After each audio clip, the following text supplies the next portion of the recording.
And hello. Welcome back to the Gay Racing Podcast. Zack and Alex are back with you today to talk about a lot of races. We're talking about 3 races today.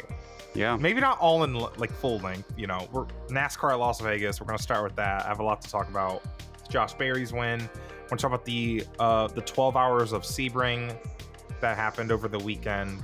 And then Formula One season opener at Australia was entertaining, I guess. It was entertaining. There's a lot happened at least. That's a word you can use to describe that. It was a bit of a mess though. Yeah. But hey, we're talking about F1 today. Sound the alarms. Oh my, grab your popcorn. Rare. F1 fans. Go ahead. You got like 40 minutes to grab your popcorn before we get to F1. Like, oh my, Yeah. I know you guys have been waiting. Anyways, because where else are you going to get gay people to talk about NASCAR? Or sorry, F1. Well, NASCAR too. I mean, Zack, 2 very cute boys are talking about NASCAR today. How about that? Somehow is worse than the pun I mentioned to you off the mic.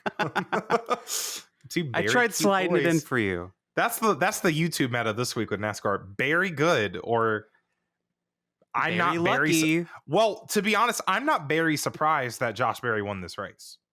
And I will say, you know, one thing that's a pet peeve of mine, as we've done this podcast, is that during the NASCAR regular season, we just talk about the winner every week, and we glaze the winner for like 20 minutes, and it's just there's no overarching story, and it's kind of annoying.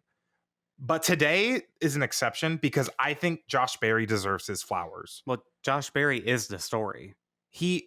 And rightfully so. Like, obviously, the race winner is always the story, but I don't feel annoyed having to talk about Josh Berry today. Does that make sense?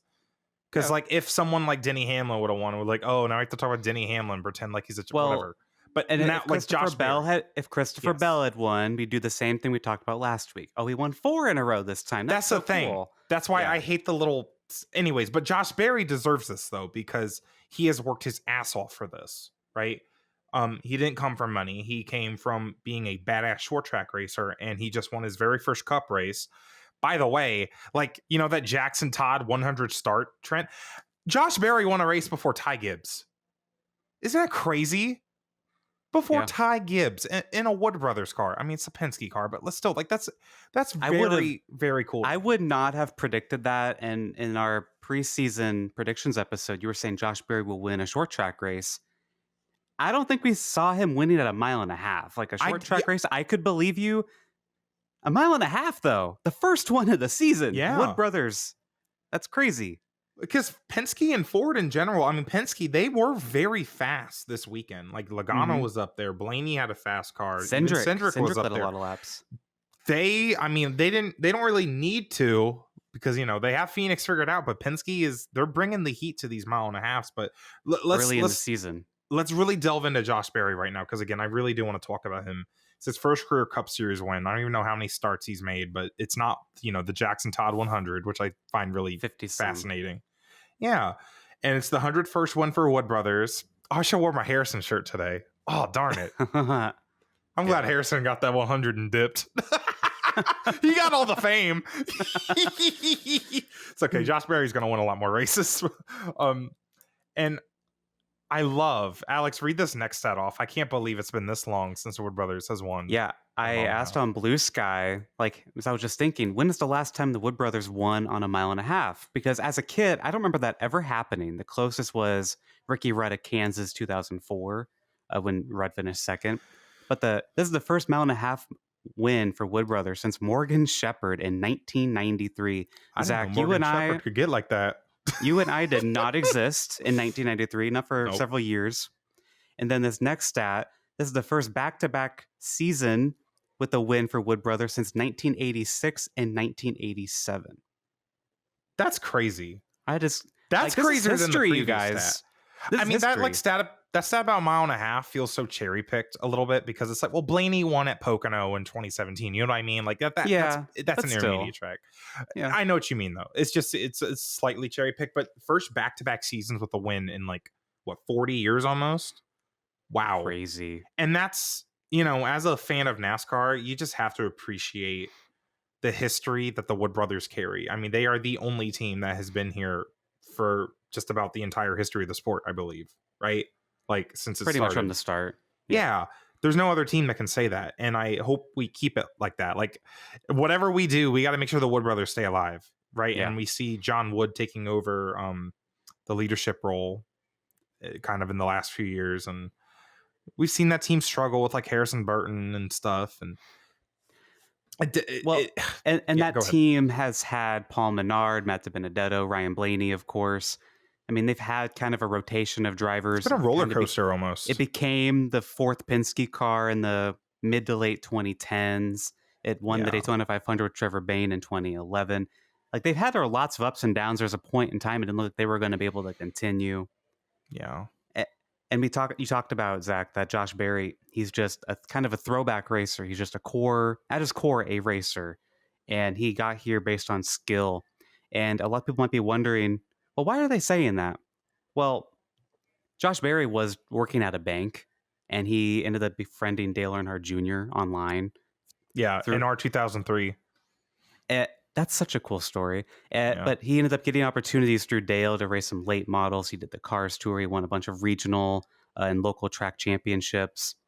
And then he got opportunities eventually in the NASCAR. He filled in for Michael Annett. He won, coincidentally, at Las Vegas in the Xfinity Series. And then he also finished second, replacing Chase Elliott at Richmond. And he's just entirely here on skill. And there's a lot of drivers that are like that, right?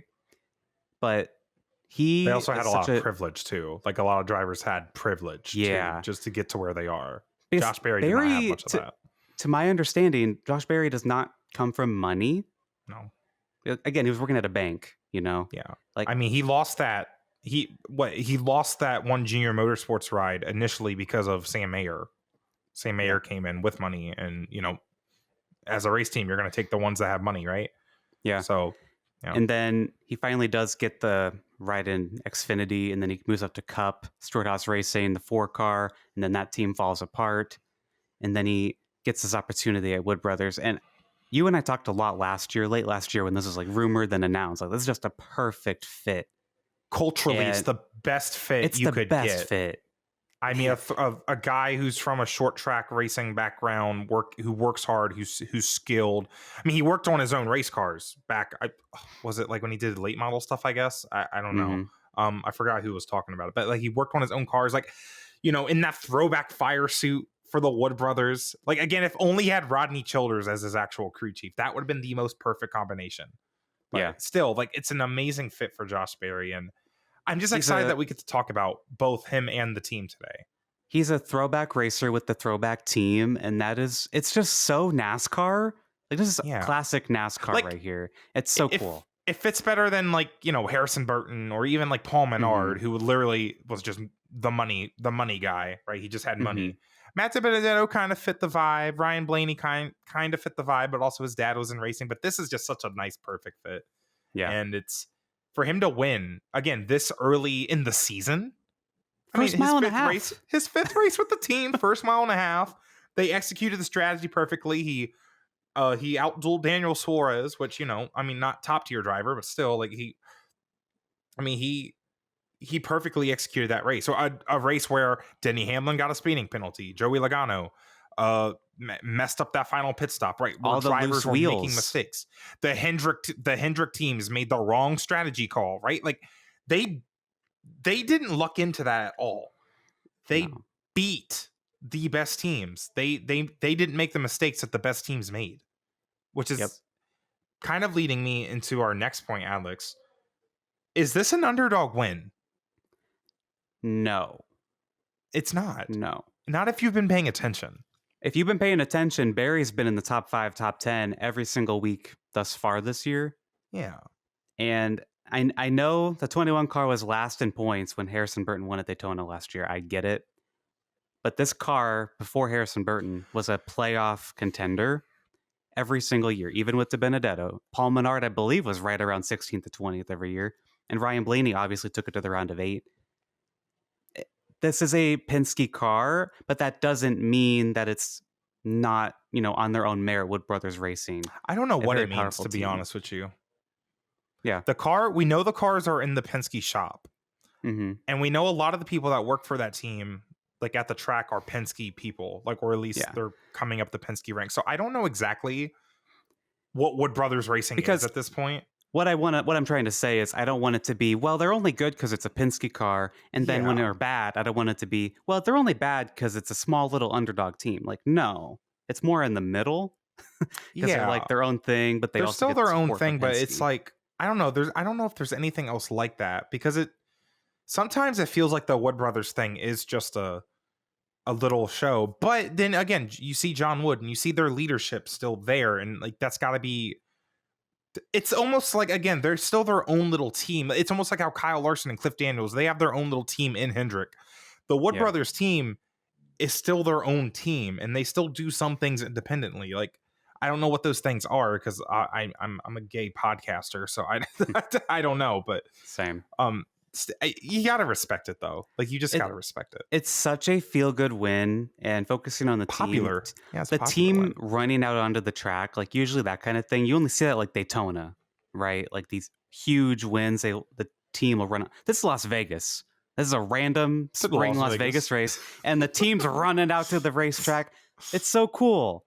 Yeah, I love this, man. Slay of the week to Wood Brothers Racing. Like, wow, this is awesome. more to come. I mean, again, I thought he was going to get it in a few weeks at Martinsville or at some other short track. He still could. Like, you know, he's been putting himself in position every single week, like, besides Coda, I guess, but even at the super speedways. And I mean, Alex, we saw this when at Stewart Haas, even in that 4 car, like, he would run up front, top 5. And there were some weeks where it's like, man, Josh Berry, he could have won that race if a few things went differently. Right. Mm-hmm. I mean, you can say that about a lot of people, but he's got the stuff. I don't know what it is. And it's so weird. A guy coming from a short track late model background, and he's really good in this next gen car. He's kind of a natural at it. I mean, he had really good finishes for his little Hendrick stint. Mm-hmm. It's so weird to me, but he's just got the knack for it. He just has the natural talent to, drive whatever he's driving and drive to the fastest. So, very, very impressed, and very impressed. Very impressed. Very impressive. We're so cringe. Yeah, we're probably like old. The 3rd podcast. So people are probably already listening to 3 podcasts and make that same joke. Sorry, y'all. Yeah, we'll be less cringe going forward. Y'all are probably over it. But another point, we kind of mentioned it, was that Penske looked pretty good. We haven't really seen that at Vegas in the spring. I know Logano won the fall race. Like, it's not the playoffs, and they're they're showing really good speed. Yeah, I wonder if that's going to be like a full season thing. Another thing, Hendrick Motorsports, their streak at Las Vegas in the spring came to an end. They had won the last 4 years in the spring. Yeah. And that comes to an end. William Byron was up there at the end. I think before that, Penske had a streak going. So it's just back to Penske. Yeah. I might be wrong, but no, I think I'm right. Also wanted to focus on, I mentioned it when we were talking about all the things that Barry did right and his team. The loose wheels, all the tire problems in this race. And for me, it kind of disrupted the flow of this race. This race never really got into its kind of zone. It kind of felt messy. There was strategy, but it was getting so complicated at some points because it just kept changing. It was hard to follow what was actually going on. And, the TV coverage didn't really help with that. But something notable here that our Patreon member Blake says is that Christopher Bell stopped in Chase Briscoe's pit stall to have a lug nut tightened. And Blake says, should receiving pit service in a completely different pit box by a member of another driver's team be met with more of a severe penalty than a simple pitting outside the box? Okay. I don't get why people hated what the 20 team did. I think people hate it because it's like one of those like multi-car team privileges. They're like, well, Rick Ware Racing can't do that. Girl, I don't think they would have been smart enough to think about it anyways. No disrespect. Think about how fast, who's Bell's Adam Stevens? Adam Stevens. Think about how fast he had to think and be like, oh my gosh, the 19 is pitted up ahead. You need to get over it. Get to the like that. That's so, you have to think so fast. You have seconds, less than seconds to even come up with that. I don't even think Adam Stevens like even said pull into the 19. I think Bell was like, oh, I see a teammate. Looking. And yeah, and I don't. It's kind of one of those things where it's like, teammates blocking for like somebody when they're like about to go a lap down or whatever. Yeah. Like it's one of those little things that really don't make that huge of an impact. But hey, if you're a multi-car team and you have 4 cars in your race, you should be able to do something like that. No, he still got a penalty. It's not like he could just do whatever. Like he still got a penalty, which is again why are you mad at it? He got penalized. He went to the back of the line. I don't think it should be a different penalty because it pitting No. outside the box is the same thing. There's no benefit. Like It the was only just- way I could see this being manipulated is if your teammate won the pole and then you use your teammate's pole sitting pit box or something, but you would still No. get a penalty, You still get a for penalty. going There's no outside the benefit. box.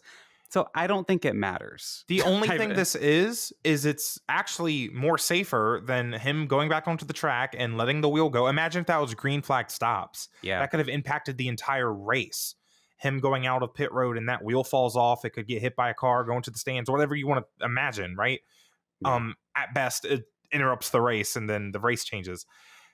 Yeah, let's allow the Joe Gibbs racing cars to stop in their pit boxes to get their wheel tight. Why not? Yeah, I don't, like, I why didn't are have you a going to complain problem about with that? And he got a penalty anyways. Like, just why would you ever want that to be illegal? There's no reason for that to be illegal. There's no advantage. I mean, he also could have just stopped and hit reverse and backed up. Like, Yeah, well, on a busy pit road too. I would have probably lost more time. Yeah, Or like been more dangerous. Yeah. it's I don't get the controversy behind that, but I will agree with you what you said like a few minutes ago. Like that this race had no rhythm to it, and it was very frustrating because, in my opinion, I'm going to try not to get too negative.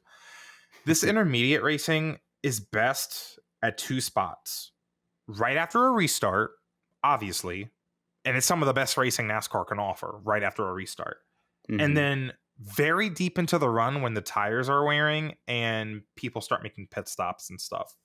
But mostly when the tires are worn.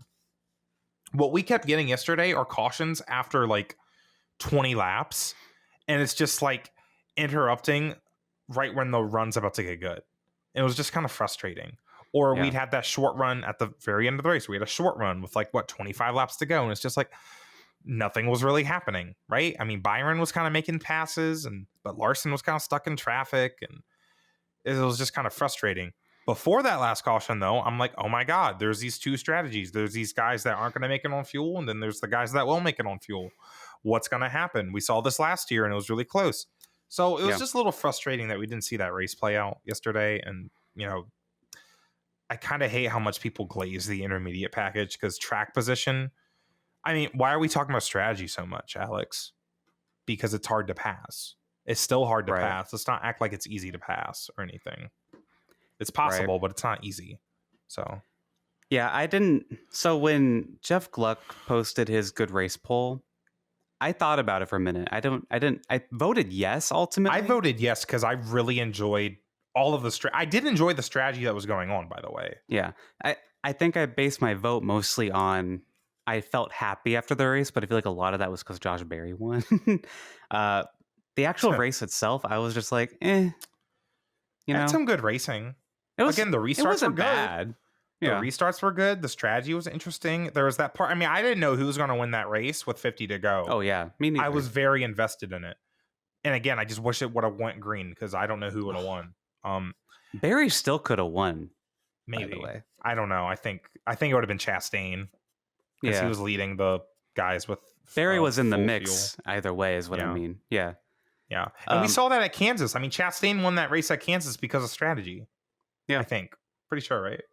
Yeah, last year. I think he got up there on that on a late caution with a strategy and he led the rest of the way. These intermediate tracks are just kind of strategy games at this point. Because it is very hard. I mean, to be honest, that's a lot of races. I also want to say a lot of people are criticizing the Phoenix race because of option tires and stuff. Because like, oh, this whole race is determined by, guys on the right tires getting the right cautions. Well, yeah. Yesterday, people on the right strategy got a caution and it helped them win. So welcome to NASCAR, buddy. I just want to say that to those people.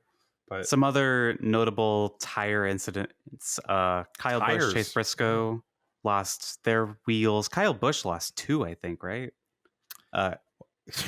I don't know. Kyle Busch had a pretty Typical bad day. Kyle Busch day. I mean, y'all think he's gonna win again? Really? You think? But this was out of his control, Zach. That's the point, though. Look at that race team. That race team's got some loose nuts hanging around. I'm gonna tell you what. Oh. Yeah. Pride's not for a few more months. Don't do that. Well, listen, if they need some experts on nuts, they can hit us up. Yeah, I'm not allergic or anything. Yeah. I'm pretty good at, I'm pretty precise, so I don't know. So you wanted to talk about Kyle Busch being good in the CW booth? Yeah, at least he's good at something. So when he finally gets sick of this and quits, he's going to be really good in the booth. Because he was in the booth for the Xfinity race during the CW. And he was awesome. He was apparently also in the booth for Flow Racing for the high limit race. I didn't watch that. My thing about Kyle Busch is it makes a lot of sense why he's good in the booth. If Kyle Busch, we know he's good at driving a race car, right? What else is Kyle Busch really good at? Saying things. Think about it. Without caring what anyone thinks. KFB. What else has he said? Just everything's fine. I'm happy to be here. Blah blah blah. Yeah. And listen, he's got that Kyle Busch charisma. That's the thing he's got. And it's not even about Alex. Like, it's not even about him saying stuff that, he doesn't care about what other people are going to say. It's just, he's not going to be awkward ever. Like, he's just naturally able to just have these funny little quips that he's been having his entire career. Not in a DW way, but in his own little Kyle Busch way, where he's still very smart because he's Kyle Busch. He's very good at what he does. And I find that very interesting. He almost gets me more excited than like when Harvick was going to the booth, because Harvick's smart. We know Harvick is smart, but he doesn't have that same charisma as we have come to find out. Kyle Busch has absolute charisma. I believe you could put him with Mike Joy and Clint. Man, girl, you know how we say that Jamie McMurray would be sassy enough to get Clint in line? Girl, if you think Jamie is sassy, True. And maybe that's why the booth was so good Saturday, but if you think Jamie's sassy, get Kyle Busch on Clint Boyer's ass. I'm going to tell you what. Man, girl, that'd be funny. I need to rewatch. I didn't watch the whole Xfinity race, but Jamie McMurray and Kyle Busch in the same booth, girl, I would have been sweating if I was Adam Alexander. I would have been sweating. I would have been like, girl, oh my God. When are they going to come after me? I got these two queens in the booth. I got these two queens. Oh my God. Parker Kligerman was off at Sebring. Because I was also like, who's replacing Parker this week? And someone was like, Kyle Busch. Ooh, spicy. Yeah. I hope Parker runs more IMSA races. Not that I don't like him in the booth. I'm just saying, like, I like seeing, those opportunities. So. Well, that's pretty much all we had to talk about for NASCAR. So, I mean, let's talk about IMSA Sebring if you're ready. Yeah, NASCAR definitely wasn't a boring race, I would say. It was a respectable. And that's kind of how I would also describe Sebring. The 12-hour race, it's hard to pay attention to a 12-hour race. I was pretty tuned in for most of it, but of course it was a Saturday. I had it on at some point. I had stuff to do. I had chores, stuff, working on stuff, whatever. So it's funny because I believe it was David Land. He brought up like pre-race that Penske had not won at Sebring in 17 years, right? Back in 2008. And are they going to break their streak? And they did, right? And they not only did that, they finished 1-2. First Penske to win there since 2008. I said they had this really sick looking DHL car that I did not. I didn't know DHL was ever with Penske. I need them to come back and do the Pride livery with Penske. Man, it was so nice. Oh my God. And I'm only going to mention a few notes about the race today, because again, it's a 12-hour race. There's a lot. I'm just trying to keep my New Year's resolution of really following IMSA closely. I got to glaze Nick Tandy. Second glaze of the day. First it was Josh Berry. Now it's Nick Tandy. They have very similar sounding names, like the cadence. So Nick Tandy adds Sebring to already his very impressive resume. He won Sebring, I believe, 3 times before in a GT car. I think it was also with Porsche. But this is his first overall win, which is kind of valued a little bit more highly in the sports car racing world, whatever. He is now the 10th driver to win the Triple Crown of endurance racing, which Daytona, Le Mans, Sebring. And Sebring's the only one of those not being a 24-hour race. I suggest to anyone that doesn't know a lot about Sebring to kind of like delve into the history of it, because it's older than the Daytona 24. Like, it's one of the most historical, or if not the most historical, sports car race in North You've America. called it IMSA's Darlington a lot. We've called that Petit Le Mans as well, but Yeah, Sebring's Petit Le a bit Mans older like and has the history behind Petit it. Le Mans, the Southern 500, but Sebring is Darlington. Does that make sense? Yeah. Like, and it literally is. I mean, it's almost like a time capsule too. Like that track is rough, and they have left it pretty rough, and it's something that you just have to appreciate. And it's why teams like Aston Martin with their brand new GTP, they're like, girl, we got to run the 12 hours of Sebring, because this is going to show exactly where the weaknesses of our car is with this rough racetrack. And they're doing a 24-hour test there sometime this week. So it's the ultimate test. Even though it's only half the length of Daytona, a lot of people kind of say it's harder than Daytona because of just the way the track is, and you can kind of understand that. So yeah, Penske, they weren't necessarily dominant. It was kind of like so I call Sebring Darlington, but the Sebring 12 hours is kind of like the Coke 600. Okay. Okay. What do you set your car up for? As Larry Mack would say, the nighttime is the right time. And that's kind of what we saw. Penske had their car set up better for the nighttime. Very impressed to see the 31 Whelen Engineering Cadillac up there at the front, because Cadillac was kind of, they've been struggling a little bit. It was cool to see them fighting for the win, like back in the DPI era. I remember them, being really good. So it's cool to see that. Acura was kind of up there as well. BMW started on the pole, I believe, but they had that weird penalty at the start.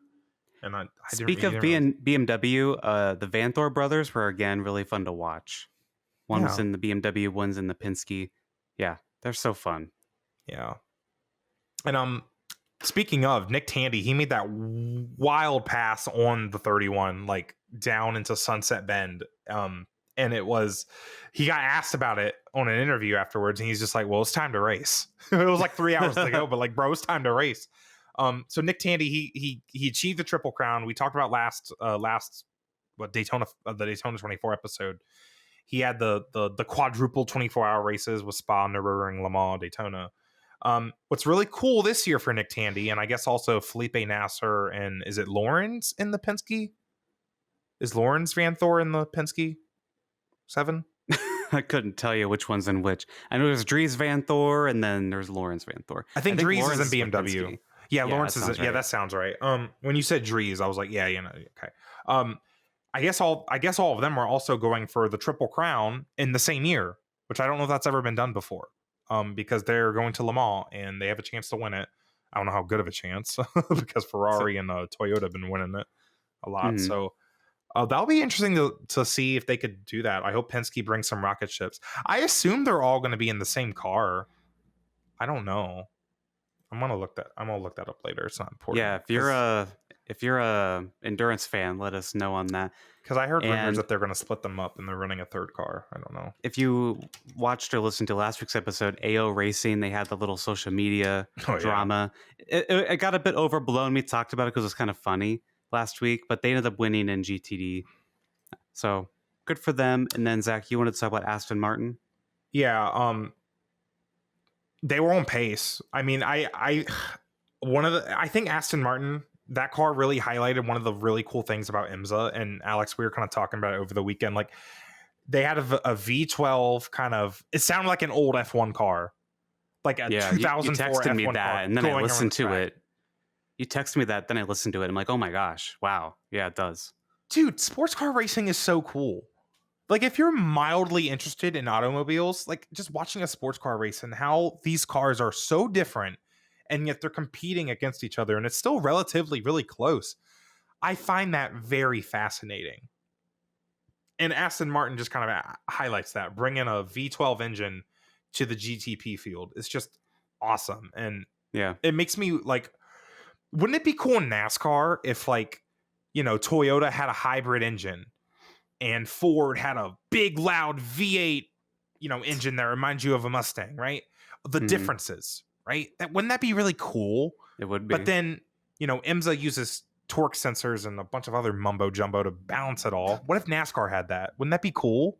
It would be, yeah. That would be kind of cool, right? You can see, you hear the pack of the Fords at Daytona, and they're like, "Rah, rah, rah, rah, rah," and then the and then the Toyotas are like, Meow. it's cool to me. I don't know. That would be cool, yeah. Right? I like it. I want NASCAR to take a look at it. I don't know. I think they are looking at torque sensors. Yeah. And that's kind of a way to get other manufacturers in, so that if Honda wants to come in, they don't have to build a certain type of engine. They can just bring whatever, and then we'll balance it from there. Yeah. Golden era of sports car racing. I'm glad we're talking about it. Well, but yeah, the race Zack, was slightly boring, so not much. Yeah, to talk that's about. why I don't have too much to say about Sebring, but Zach, I just do wanted have to play stuff some, to so. say.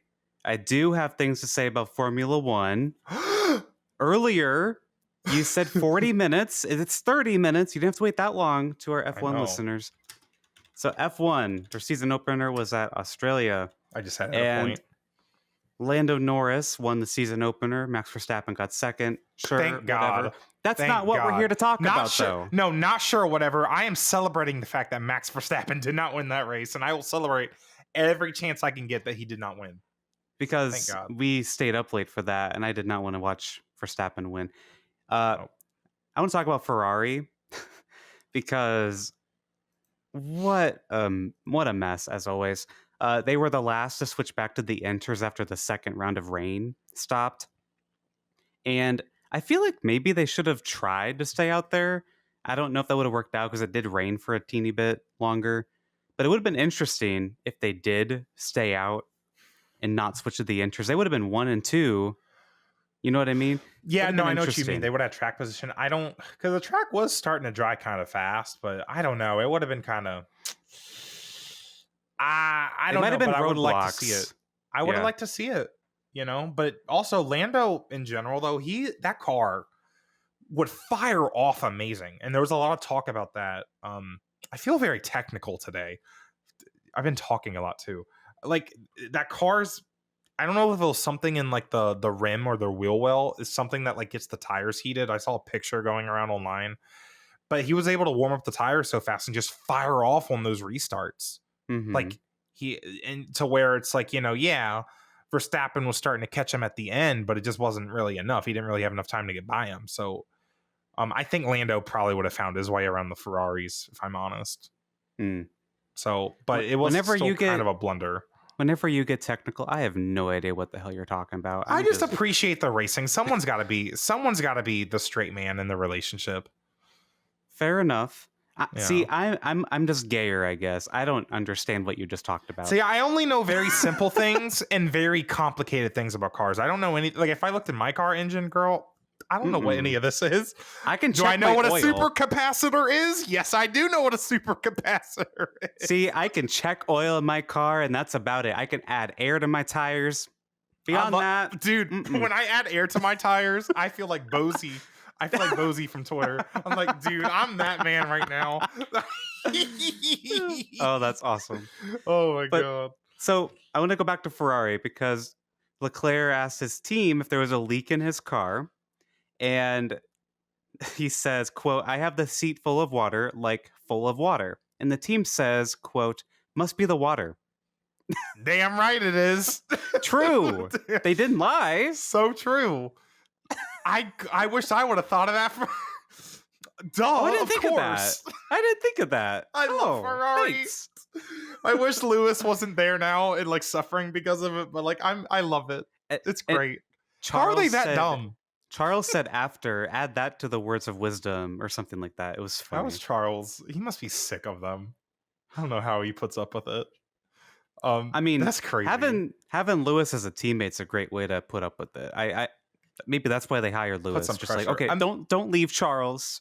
That's the thing. Like you have to have respect for Lewis Hamilton in that sport. There's no way. I don't care unless you're Christian Horner, I guess. Like you have to have respect for you don't Lewis respect Hamilton. no one. Yeah. Like you have to have respect for him, right? Like, so if Lewis, and I wonder what that post-race debrief looks like.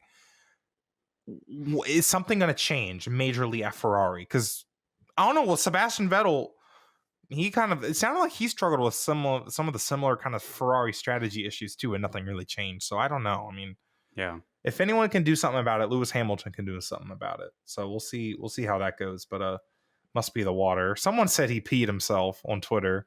He must have peed himself. Oh, good man. Lord. So the rookies had quite the interesting race. Isaac Hadjar, I'm assuming I'm saying that right, crashed You said on the Hadjar. formation I think it's lap. more like Hadjar. I remember Hadjar. Crofty saying it. Just Hadjar. I don't know. He crashed on the formation lap, and he was comforted by Lewis Hamilton's dad, which I thought was sweet. I can't get over this. Imagine, and here's the thing too, like this rookie class has got, well, one, it's got a bunch of AI generated names. Mm-hmm. I couldn't, if you ask me to name the whole rookie class, I'm not. There was this, I looked at the pilot and I texted you like, who the hell's Bortolato or whoever? Thank you. I was like, I completely forgot about that dude. Like there's so many random rookies, right? And honestly, Isaac Hadjar's one of them. Yeah, I didn't know who he was either. Mm-mm. I knew Liam Lawson, and so here's my point. Liam Lawson's very cocky and handsome. That's the vibe. And handsome. See, like I said earlier, I'm the gayer one. Handsome. He's so handsome. He's the car guy. I think Isaac's really cute. Like he just seems like a nice little gentleman. Like, could you imagine? We need to do that video still. A first date with Isaac Hadjar. He would be so sweet. I know he's definitely 18.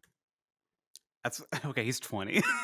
because I remember they talked about changing the rule for Kimi Antonelli. So I assumed he was 18 already.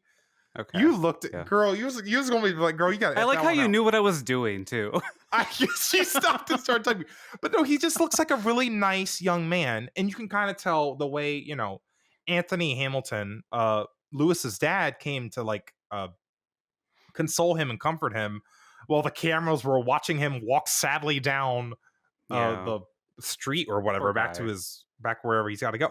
I felt so bad because here's the thing about F1. It's not like NASCAR or IndyCar where it's just starting a race is whatever. For some people, getting to F1 is everything. Just getting there, because it's so hard to get there, right? You need money. You need teams to like you. You need to be good. Well, yeah.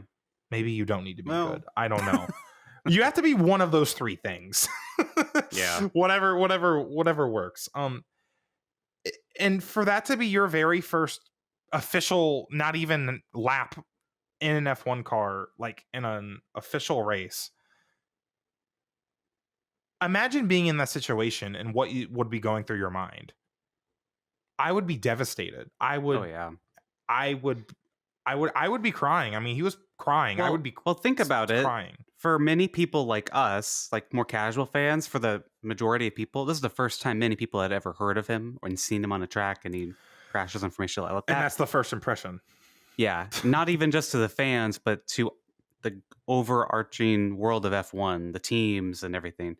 Like, yeah, that sucks. Yeah. But at least like Liam Lawson lost it and wrecked himself too. Was on the formation lap, but still. True. Carlos Sainz wrecked it under caution. So, hey, I mean, Alonso crashed. That's a rookie, right? I think after the race, he probably felt better after seeing everyone else wreck too, to be honest, because it was pretty tricky conditions there. It is anytime. The rain was hit or miss and everything. Yeah. Another rookie to talk about. Hold on, before we move on from Isaac, again, he just seems like a really nice guy. The reason Lewis's dad came up to him is because Isaac is like, he looks up to Lewis a lot, right? I mean, he's that young. He's looked up to Lewis.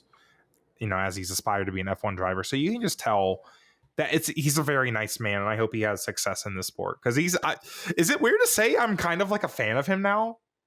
Aw, yeah. Oh, right. He's just so cute. He's like my little baby. And I'm like, he just had a bad day. I want him to be successful.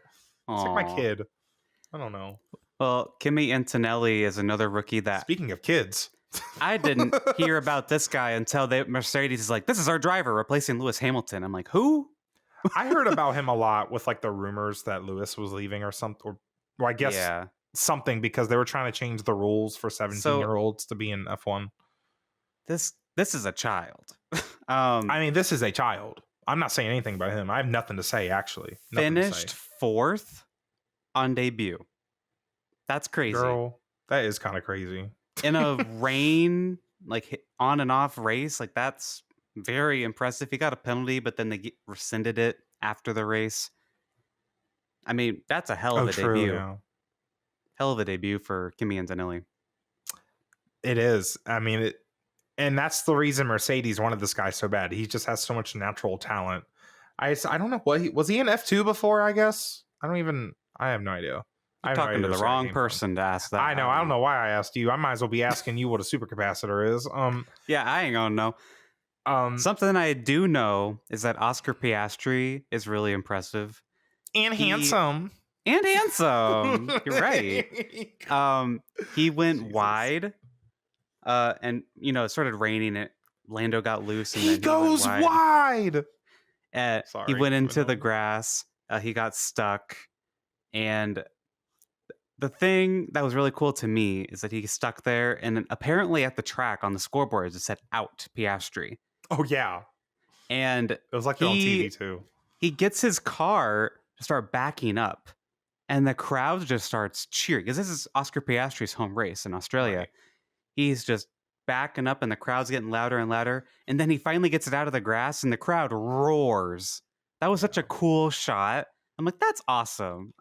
Like, I don't know. I thought that was the coolest part of this race, to be honest. Yeah, just seeing how the fans get so excited over their guy, be able to That's the continue cool the race. thing about F1. You're always going to have that significant hometown advantage. Like NASCAR or hometown crowd, or I guess home country. Like NASCAR doesn't really get that, I feel like. I will say they're all Richmond, from Charlotte. Well, Yeah. that too. At Richmond, you hear cheers for Denny Hamlin. You really do. Like, Yeah. But yeah. And for Kansas, Carl Edwards and Jimmy McMurray got more cheers probably there than anywhere else. My Missouri boy. Girl, Carl Edwards. Anyways, actually, are we done with F1? I was just going to say Piastri recovered to 9th, but we are in the T. Let's talk about Carl Edwards for a second. A room got reopened for me. Yeah. Listening to the Dale Jr. download with Carl Edwards. If you have not listened to it, you need to listen to it right after this, because that was, I wouldn't say it was hard to listen to. It was just, well, first of all, Carl Edwards, did we mention that he's going to be on Prime as an analyst? We haven't mentioned that. He will be. Well, it's happening. Which I find that very interesting, because he doesn't want to be in the sport anymore, but now he does. Yeah. What does that mean? And if you listen to the Dale Jr. download episode, Carl makes it sound like he wasn't sure if anyone would want him back, but then he reached out to Dale and was like, should I do this? And Dale's like, yeah, you should do it. So yeah. I think he's just going to be like with Corey LaJoie and Danielle Trotta, like in the studio stuff. Who did you say?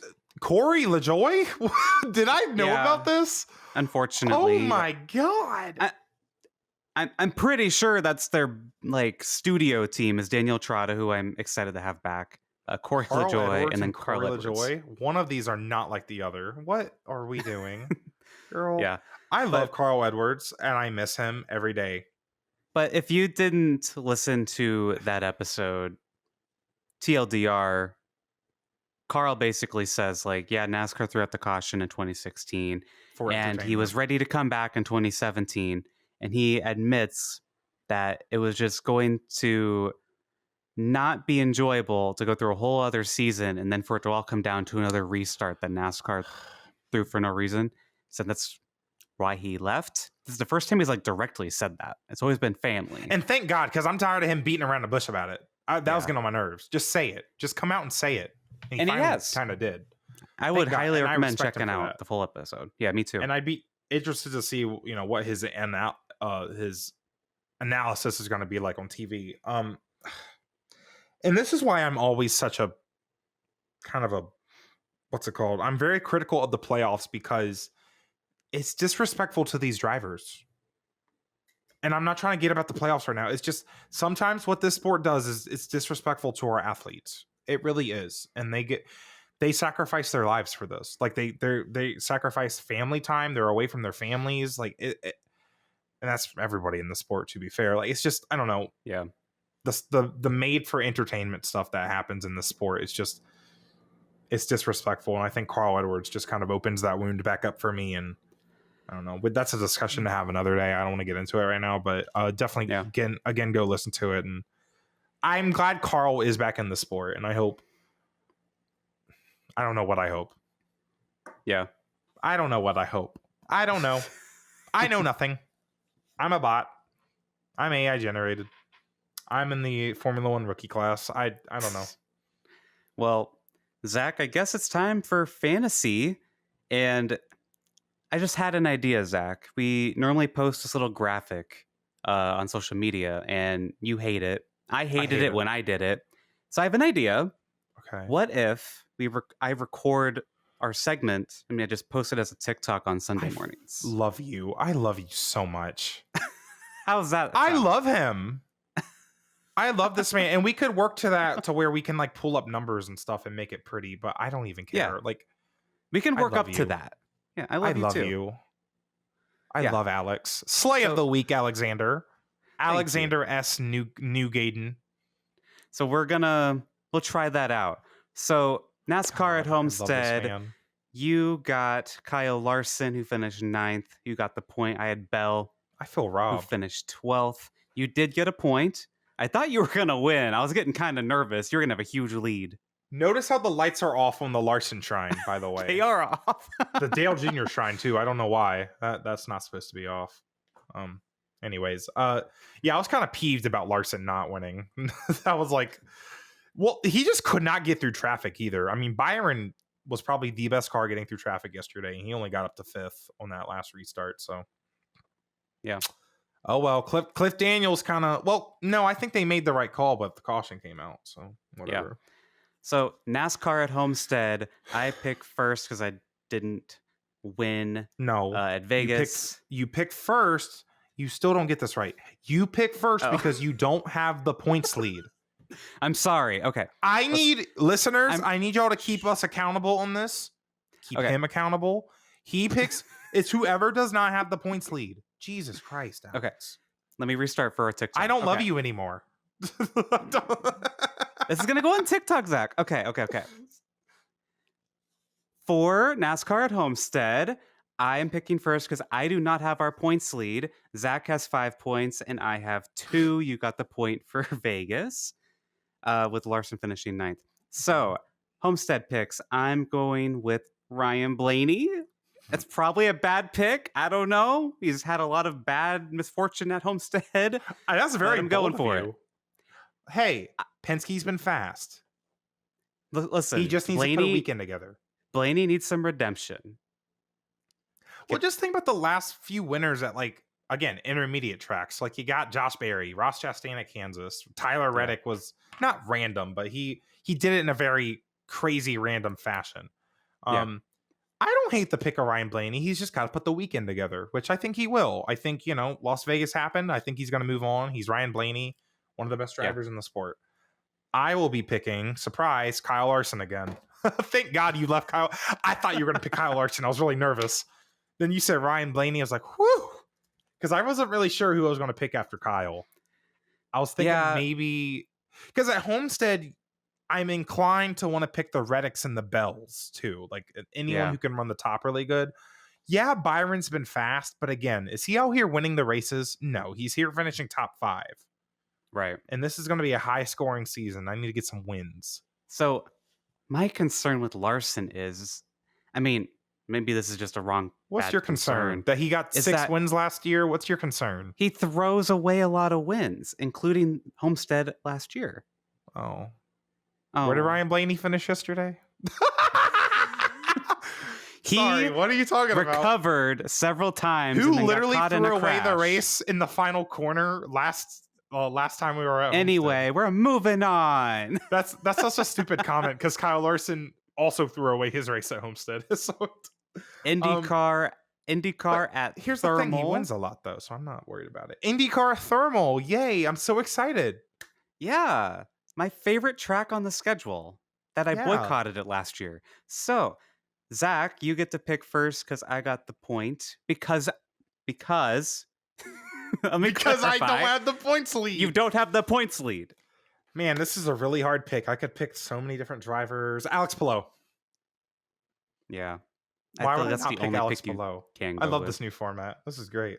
Give me my 3 points. Hey, he might not win though. He might not win. It could be something stupid. It could be some crazy strategy. I don't know. I don't know what this race is going to look like. Yeah. But he I'm going to was go with Scott Dixon. shocker. Yeah. No Yeah, that's real a good reason. pick. Yeah. Yeah. Okay, moving on. Yep.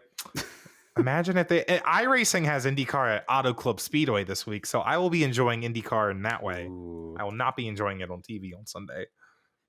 Well, Zach, we had a very good time today here on the Gay Racing Podcast, right? Sound like a kindergarten teacher. We had a very good time on the Gay Racing Podcast. Yay! Yay! And Zach, we have a kind comment on Apple Podcasts this week. That's nice. A like Hollywood kindness. Hunt says, "My new favorite podcast. I'm thrilled to have discovered your podcast while searching for something new to get me pumped for the upcoming racing season. Your chemistry and knowledge are fantastic." Thank you. She enjoys my technical knowledge, or they I don't know what their gender is. They enjoy my technical knowledge. I do too. Yeah. I don't know what I'm you're glad saying, someone but I does. love listening to you ramble. You said whatever that means. Yeah. Sounds good, King. Oh my god. I'm glad someone can listen to my yapping. I could all day. So thank you to our Patreon subscribers. Thank you to Blake earlier. Even though we didn't agree with you, don't unsubscribe, please. Yeah, with the pit road thing, yeah, that's fine. Yeah. I disagree with Blake a lot. Don't hate me, Blake. I disagree with him a lot. Yeah, you do. I'm sorry, Blake. It's not because of your opinions, even though it is. I'm sorry, I mean. You just took another knife to it. No, I love Blake.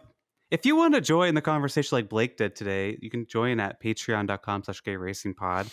And our other Patreon subscribers, thank you for doing that, everyone. Consider like and subscribing on YouTube. You can rate us 5 stars on Spotify, Apple Podcasts. We'll read any written 5-star Apple reviews. The Gay Racing Podcast is on socials at Blue Sky, on TikTok and Instagram at Gay Racing Pod. And Zach and I are on Blue Sky, and Zach still posts on Twitter. Dream of Zack Racing, and I I'm hate at posting Newgaden. on both. I hate posting on both. I gave up on Twitter. I'll post during the race like everyone's on on Sky. Twitter. Everyone's still on Twitter. That's the problem. A lot of people that I interact with are only on Blue Sky now. Here's the thing. You Twitter interact with a larger audience. Here's the thing. Twitter is Twitter. Blue Sky to me almost feels like my private account. Does that make sense? Because I feel like I'm talking to my friends on Blue Sky, but on Twitter, I'm talking to everybody. That's how it feels like to I me. see what you mean. Yeah. But also, Blue Sky, I like Blue Sky's algorithm because you will get random people that don't interact with you like in your replies. So in terms of like sim racing and iRacing, if I post something about that, someone random can reply to it, which is kind of cool. Engagement is so much better, at least for me on Blue Sky. It's pretty good. I just, again, it's like the type of people. I don't know. It's weird. I don't want to. I don't even know what to say. Anyway, I think what I'm saying is that for you like post a lot more about iRacing. There's more iRacing people still. Well, that too. Twitter. Yeah, there's still a good amount on Blue Sky, but there's all I don't know, and just posting about the race and us having this platform. Like I want to, because again, like if I make a tweet that pops off, well, that's almost advertising for the podcast because they'll click on my profile and see, oh, okay, Gay Racing Pod. Like, yeah. So it's I don't know. It's important to still have space on Twitter, and that's kind of what I've been seeing from a lot of people. I don't know. So next week we got NASCAR at Homestead. Should be a really good race. F1's at China again, but I don't know what time of the day it's on. Probably some middle of the night. Middle of the night, like I'll be watching. Then 11 p.m. was a stretch for me. So IndyCar's at Thermal Club. What an awful start to the year for IndyCar. Just this is so stupid. I hate the schedule. Next year they'll have the Arlington Street Race. They confirmed the date for that. It'll be last weekend. So my birthday weekend, or this past weekend, whatever. Yeah. Yay! So. Happy birthday, Zach! Here's a stupid street race. We could have been at Texas down the road, but whatever. Oh my God! That's what I'm saying. God. So Homestead will be a good race next week. We'll talk about that for sure, and whatever else. Anyway, see y'all next week. Bye-bye. Thanks for watching.